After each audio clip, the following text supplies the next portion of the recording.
Welcome to the Alchemist's Lab. This is where I take a dream, sometimes mine, sometimes yours, and we break it down together. We look at the symbols, the emotion, the messages. We see what the dream is working on, what it's preparing us for, what it's trying to show us. Before we dive in, I want to be clear about something. I am not a certified dream therapist or psychologist. I don't have credentials hanging on my wall. What I have is my own experience, working with dreams, watching them transform my life, and learning to trust what they show me. I used to be the most skeptical person. I needed physical evidence for everything. The whole idea of dream work felt like woohoo mumbo jumbo to me. And now, well, here I am, putting myself out there, sharing this work with you because I've lived it and I've seen what's possible. So that's what I'm offering here. Not professional advice, but real life experience. I'm walking the walk and I'm inviting you to walk with me. All right, so today I'm sharing with you one of my own dreams. Let's get into it. Last night, as I was falling asleep, I used one of the tools I shared with you in the last episode, the what if I method. I was thinking about meeting my romantic partner, what it might feel like, what might happen, how I would respond emotionally. I was setting an intention. I was asking my dreams to show me something, to help me explore this, to practice. And they did. When I woke up this morning, I was coming out of a dream where I was organizing some kind of gathering. It wasn't a wedding, but it felt like a meaningful celebration. There was a woman with me. She felt like a sister or a very close friend, and the celebration was for her. She was wearing white sneakers, and at some point I had one of those sneakers in my hands, and I was writing on it, or drawing letters on it. I can't remember exactly what, but I was focused, like really focused. And then the scene changed. Now I was the one wearing the shoes. It started off with the white sneakers and very quickly flipped to black high heels. Very pointed, very long, with a rounded shape almost like a ball around the foot. And on these shoes, there were some white letters. At first, the letters looked like NSG, but they were uneven and unclear how to read.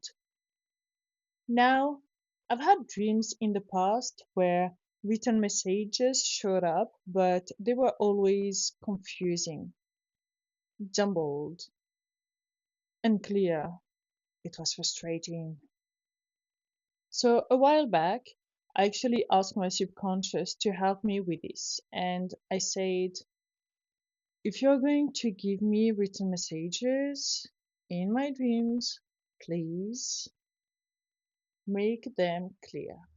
Help me understand what you're trying to say. And this time, my subconscious listened. I moved closer in my dream. I paid more attention. I tried to read the letters clearly. And then a white piece of paper appeared in front of me. It unfolded from the writing on the shoe, and written on it in large letters was the word nuage. So nuage is cloud in French. It was written multiple times, slightly different versions of it. Some had simple drawings of an eye integrated in between the letters. The repetition made it very clear. My subconscious wanted me to understand these words, to see it, to know it. And I woke up with that image still vivid in my mind. A paper covered with the word nuage multiple times. As I lay there, eyes still closed, I remembered that I'd done that what if I method before to go to sleep. And immediately the word nuage slash cloud brought something else to my mind. The cloud card from the Lenormand tarot and the Four of Cups from the traditional tarot. If you know the Four of Cups, you know the image. Someone sitting under a tree, looking at three cups in front of them, completely focused on what they already have, and from the clouds, a hand appears offering a fourth cup, but they don't see it because they're too absorbed into what's in front of them and not what's being offered. And as I laid in that half awake state, emotions started to surface. Lingering sadness, residual heartbreak, feelings I thought I'd processed already, but clearly were still here. And that's when I understood. So let's break it down. The first thing that stands out to me is the progression. I start the dream preparing for someone else's celebration, a woman who feels like a sister, and here is when it gets interesting. Well, actually, I own a pair of white sneakers in real life, the exact same pair as my sister. When I went back to visit my family in France, I loved the style of the sneakers that she was wearing. So we went shopping together and I ended up getting the exact same pair. We have matching shoes now. And in the dream, she was wearing those white sneakers, the one we share. So this isn't about a sister figure or feminine energy in the abstract sense of the term, but it's my actual sister, someone I'm connected to, someone I share something with, literally, the same shoes. So, white sneakers. White, symbolic of purity, new beginnings. Sneakers, it's grounded, comfortable, ready to move. And I'm writing on her shoes. I'm marking them. I'm preparing them. But then the dream shifts. Now I'm the one wearing the shoes. Not white sneakers, black high heels. Elevated, pointed, intentional. This isn't about comfort anymore. This is about stepping into something with more presence, more purpose. The celebration from her shoes to mine, from witnessing her celebration to stepping into my own, from preparation to embodiment. On those shoes, there's a message. At first, unclear, NSG, whatever that means. But because I've done the work, because I've asked my subconscious to communicate with me clearly, the message transforms. It becomes nuage. Now, the cloud card for me is from Lenormand. It's a different system than the traditional tarot, but it's just as symbolic. Actually, it's very accurate. And the cloud symbol has been showing up for me repeatedly in readings, in dreams, in waking life synchronicities. It's been touching my health, my romantic life, my sense of purpose. And for me, clouds, it's about not seeing clearly. It's about illusion, confusion, things being obscured. But it's also about being willing to see, to look through the cloud, to wait for it to pass, to accept that clarity comes in layers. And then as I walk, the Four Cups from traditional tarot appears in my mind. That image of someone so focused on what they already know. The Three Cups, the familiar emotional landscape, that they don't notice the fourth cup being offered by the universe. That's me. That's what this dream is showing me. I'm so focused on what I already know, on protecting myself, on the familiar patterns, on the three cups I can see, that I'm not fully open to what's being offered, to the love that might be right here, waiting, being extended from the cloud. And as I lay in bed after waking, still half in that dream space, I felt emotions rising, and I understood. Part of me isn't fully open yet, because opening the door to love also means opening the door to vulnerability, to potential pain, to loss. The cloud isn't just about not seeing clearly, it's about protection. It's about keeping things soft, blurry, distant, so they can't hurt me. But it's also keeping me from receiving what I've been offered. So, what can we learn from this? First, this dream is proof that the tools work. I used the what if I method before sleep, and my dreams responded. They gave me an answer. They showed me what I needed to see.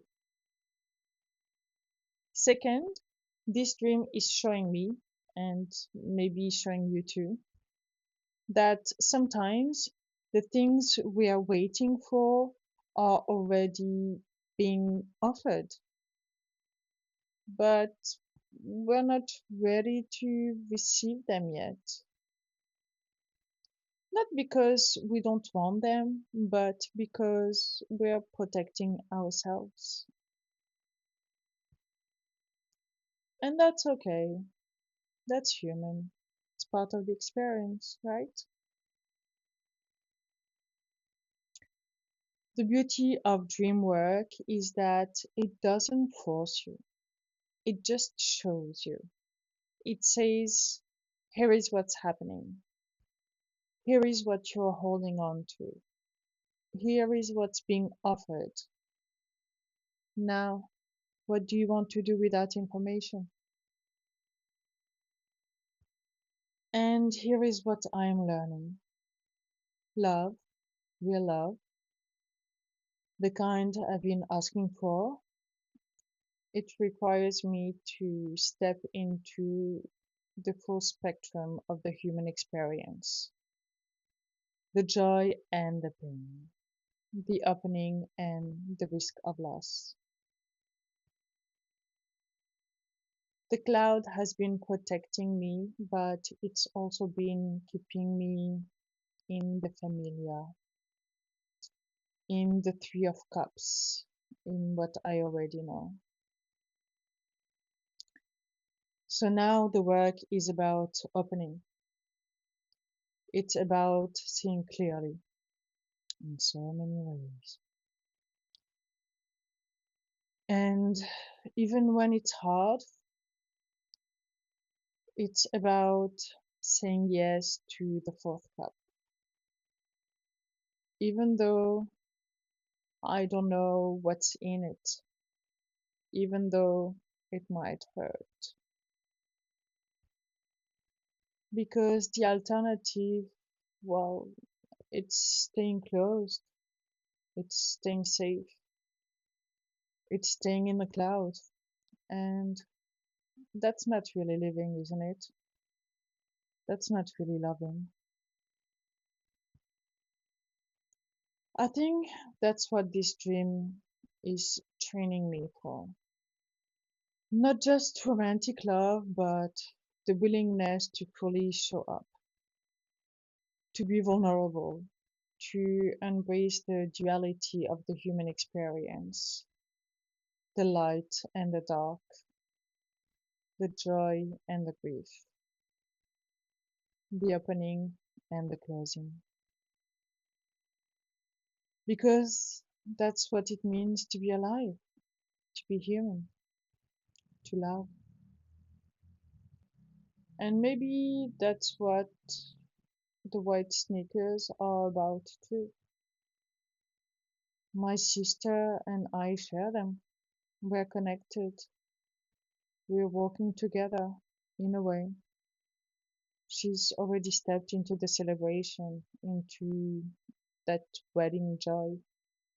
And now it's my turn to step from the white sneakers into the black heels, to move from preparation to presence.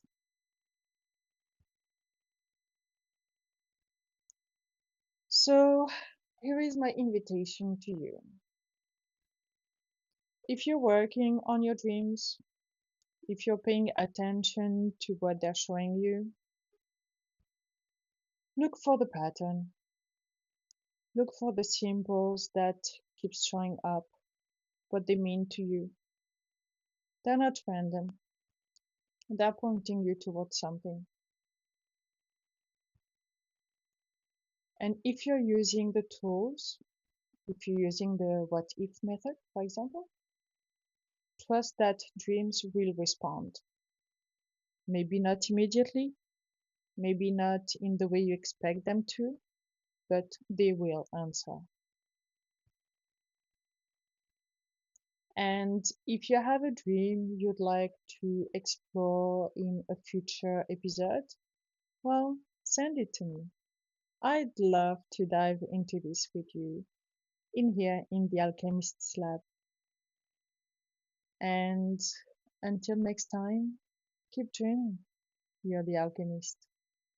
Bye.